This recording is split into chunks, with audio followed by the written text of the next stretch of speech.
Ontario and New York, the music station, Yes FM. Jason Derulo, 712. Got Kayla and Ashley from Renewal House in talking about teen dating violence. From a parental point of view, should you have that discussion with your kid as to what types of social media they have access to and how they're using it? Because we talked about Snapchat, which I don't know anything about. My daughter's 11, doesn't have it. No, she doesn't have it. She wouldn't know how to get it anyways. But these are things that are out there that a lot of parents may not have experience with and don't know what it's about or how it even works. Should we have that discussion? Like, what do you have?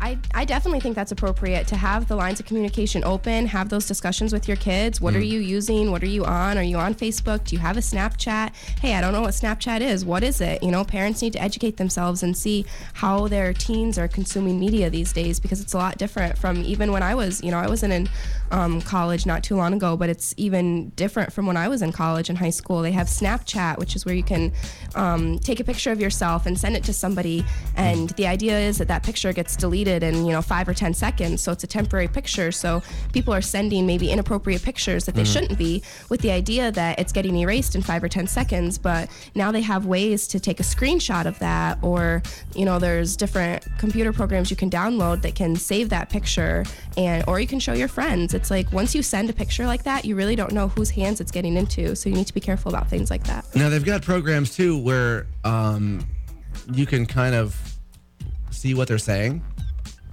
And check up on them. Is that going a little bit too far, or?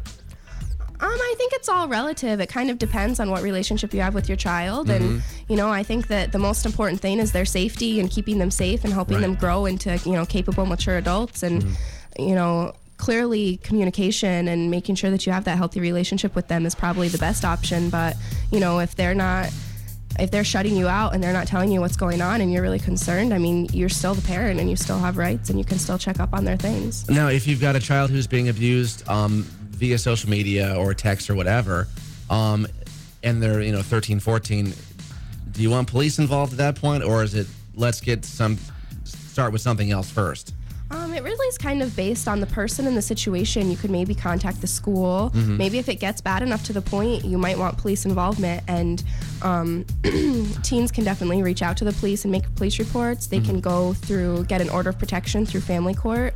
That's an option that's available to them. And if they have any questions as to what their options are, they can definitely call us and we can help them figure that out. I would definitely say that even if you might not want to go to the police or contact any sort of authority at this point, if somebody is sending you threatening text messages or mean text messages or emails, things like that, save them and document them so that, if it continues and if it doesn't stop happening, and if you want to seek action at a later date, you have all that proof and you have that evidence of what they've been doing and how long they've been doing it for. And if you have any questions, any concerns, you can do it all anonymously.